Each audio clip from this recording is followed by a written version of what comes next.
Welcome back. This week we're diving into World War II, specifically the week of November 27th to December 3rd, 1939. Things are really starting to heat up on multiple fronts. We'll see action from the icy landscapes of Finland to the turbulent Atlantic and even over to China. This week truly shows a world on edge. It really does. It's a week full of contrasts, that's for sure. Yeah. We'll see invasions, incredible resilience, and even some surprising acts of humanity in the middle of all the conflict. Let's jump right in with what's arguably the biggest event of the week, the Soviet invasion of Finland.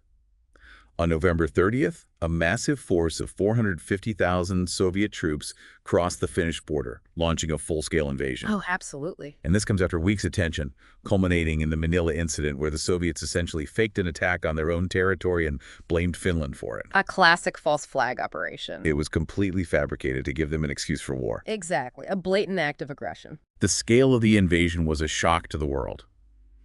Many assumed that Finland, a small nation with limited resources, would quickly crumble under the sheer might of the Red Army. I think a lot of people, the Soviets included, believed that Finland wouldn't stand a chance. But the Finns were ready. They were incredibly skilled at fighting in winter conditions. Real masters of winter warfare, you could say. Oh, without a doubt. And they were absolutely determined to defend their independence. And they did. They used skis for mobility, white camouflage to blend into the snow, and they employed hit-and-run tactics, inflicting some serious casualties on the invaders. The Finns really used those harsh conditions to their advantage.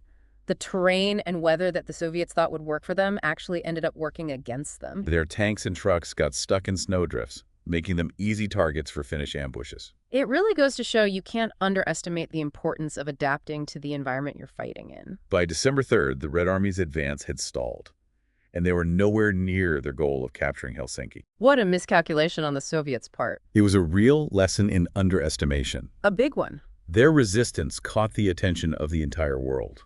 Countries like Sweden and Norway, while officially neutral, allowed volunteers to join Finland's defense. It was a popular cause. And even the United States, officially neutral at this point, took a stance against the Soviets. They imposed a moral embargo on aircraft sales to the Soviet Union. That moral embargo was an early sign of the U.S. taking a diplomatic stand against Stalin's regime. Pretty significant. It certainly was. Now, speaking of taking action against regimes, we need to shift our focus over to the Atlantic, where the naval war is intensifying. Germany's U-boat campaign is becoming increasingly aggressive. They're targeting not just Allied ships, but neutral vessels as well. Unrestricted submarine warfare. Exactly. The Swedish tanker Gustaf E. Reuter and the Finnish freighter Mercator were just two of the ships sunk this week, casualties of this unrestricted submarine warfare. It was a chilling echo of their tactics from World War I. It was. A deliberate strategy to disrupt Britain's vital supply lines and strangle their economy. Trying to cripple them. In response, Britain tightened its economic blockade of Germany, allowing the Royal Navy to seize German exports. A tit-for-tat escalation, really. Makes sense. Both sides are looking for any advantage they can get. Absolutely. But amidst all this escalation, there was a remarkable act of humanity that took place this week as well. The German submarine U-35, depth-charged by British destroyers, was forced to surface and surrender. What happened next really highlights the complicated nature of war. I'm curious to hear this. Instead of leaving the German crew to their fate, the Royal Navy sailors rescued all 43 of them. It was a true act of compassion, I think, and a testament to the fact that even in the midst of conflict, that human spirit can still shine through. An incredible act. Really shows that even while countries are at war, individuals can still choose compassion. Maybe that's the biggest lesson to take away from this week's events. Let's shift gears now and head east. We need to talk about another front where resilience is being put to the test, and that's China. This week saw the fall of Nanning to Japanese forces. A major blow for the Chinese nationalists. It really was. Nanning was a crucial supply hub for them, and with its capture, they lost their last major access to a seaport. That forced them to rely even more on the Burma Road. A treacherous route through the mountains. Absolutely. And they also had to increase those risky airlifts over the Himalayas just to keep their war efforts supplied. Talk about determination. But it also really shows you the immense logistical challenges they were up against. For sure. And it wasn't just on the mainland where Japan was making moves. Right. They were also busy expanding their naval power. They launched the aircraft carrier Zuikaku this week. The second of the Zuikaku-class carriers. Formidable ships. They really were. And this really solidified Japan's dominance in the Pacific, something that will have a big impact on the future of the war, you have to think. No doubt about it. While these battles were raging across continents back in Europe, the Nazi regime was intensifying its persecution of Jews. They enacted a ban this week on marriages between Jews and non-Jews. Another step in their horrific racial policies, meant to segregate and isolate the Jewish population. It was a chilling escalation. Yeah. And it was just one part of a much larger and more systematic effort. To marginalize and ultimately eliminate Jewish people from German society. Exactly. Another disturbing development this week was the establishment of Jewish councils in occupied Poland. They were known as Judenrat. Forced to enforce German decrees. Basically, they were unwilling participants in the oppression of their own people. A truly terrible situation. But even in the face of this darkness, there were some glimmers of resistance. Tell me more. The Royal Air Force, the RAF, took the offensive this week. They carried out their first low-level bombing raid on Germany. What was the target? They hit a seaplane base at Borkum. And the damage? Minimal, to be honest. But symbolically, it was significant. I can see that. It signaled their intent to take the fight to German soil. It was a turning point, really, the start of the escalating air campaigns that would come later in the war.